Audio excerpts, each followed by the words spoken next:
Ce personnage de Tallman aurait influencé la mort d'adolescents vivant dans la région de Sioux Falls, dans le Dakota du Sud. Une femme âgée a décrit Walking Sam, The Tallman, comme un grand homme portant un chapeau haut de forme. Le chiffre est apparu autour d'une réserve, ce qui a provoqué la chute des adolescents dans un état mental de dépression mettant finalement fin à leur jour. Dans la réserve de Pine Ridge, il y a eu 9 personnes qui sont mortes de leurs propres mains, ici, entre 12 et 24 ans. L'endroit est couvert de vastes prairies et de plateaux poussiéreux où le vent souffle. Depuis le mois de décembre, 103 tentatives de suicide ont eu lieu dans la réserve, où vit la tribu Oglala Lakota, des Amérindiens Sioux. De ces tentatives, 9 personnes âgées de 12 à 24 ans sont décédées. Un témoin raconte que le nombre de tentatives de suicide a atteint 241 sur une période de 3 mois. Walking Sam a également été repéré par des agents, et des appels ont été enregistrés sur des scanners de police. Cependant, la police n'a pas pu protéger la communauté contre lui. Cet esprit ou démon possible n'est rien d'autre que du mal pur. La femme âgée a même demandé de l'aide à Washington DC pour l'affaire et les différentes communautés tribales. La légende de cette entité bizarre continue de vivre. La série Paranormal Emergency de la chaîne Travel Channel a diffusé un épisode intitulé What If It Come For Us. Cet épisode détaille et reconstitue les rencontres concernant The Tallman. D'autres noms ont été donnés à cette grande figure, notamment Chiitanka, Takui et Big Man. James Twiss, du département de la sécurité publique de la tribu des Sioux de la tribu Oglala. L'agence d'application de la loi de la réserve de Pine Ridge a déclaré le 17 août 2006.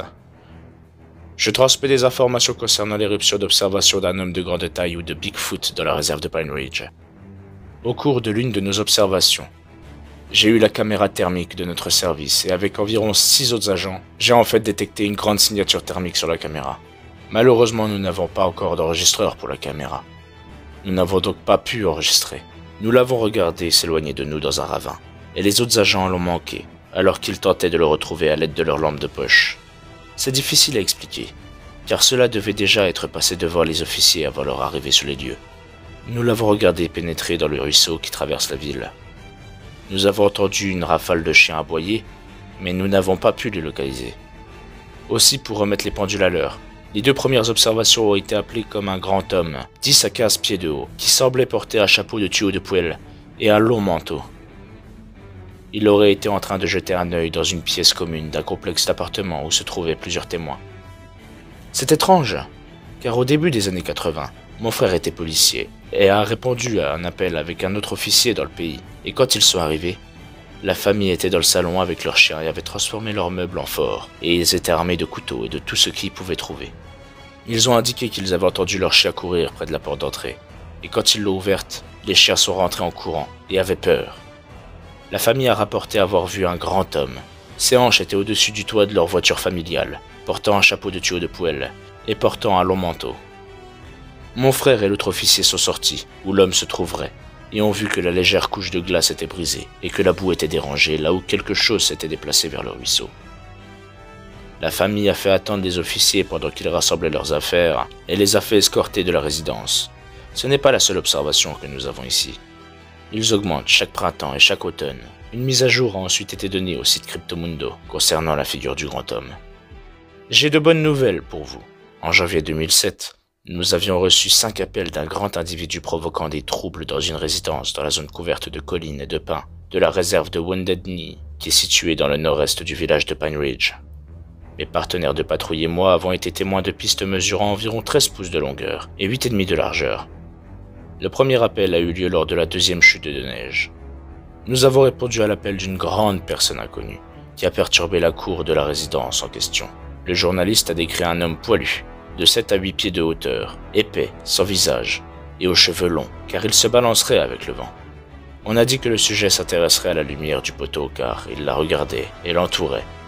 Leurs chiens avaient peur, et se cachaient sous les voitures et le Porsche, et étaient là à notre arrivée. La famille avait tellement peur que nous les avons transportés chez des parents à Pine Ridge. Nous avons des magnétophones individuels dans nos unités et nos poches, et nous avons enregistré des cris. Nous portons également maintenant des appareils photo numériques, avec quelques images intéressantes de tirage avec des unités tribales et des officiers en arrière-plan, pendant que nous enquêtions. Est-il possible que The Tallman soit un Bigfoot? Peut-être que oui.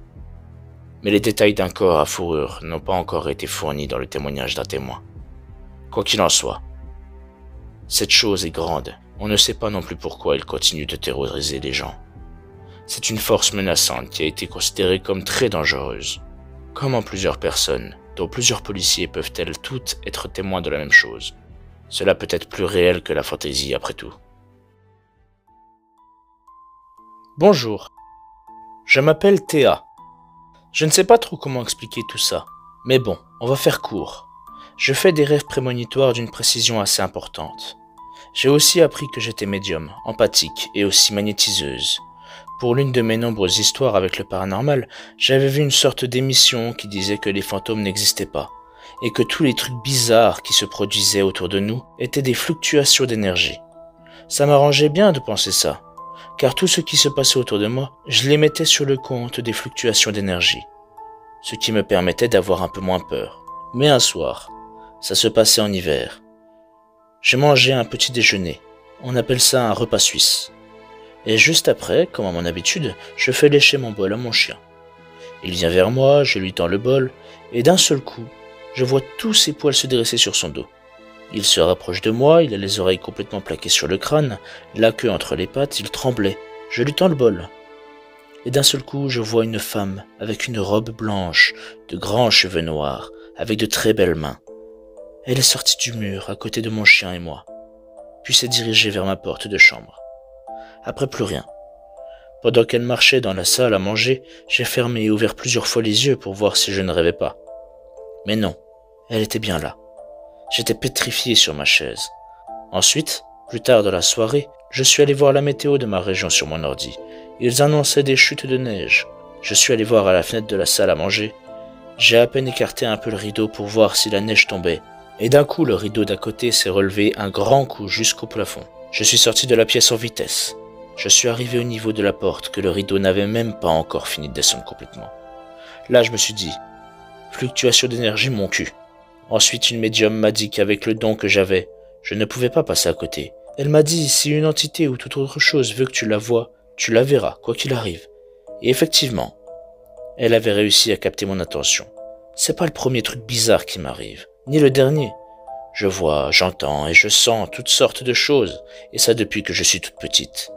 J'ai aussi des photos assez bizarres, mais bon, on verra plus tard.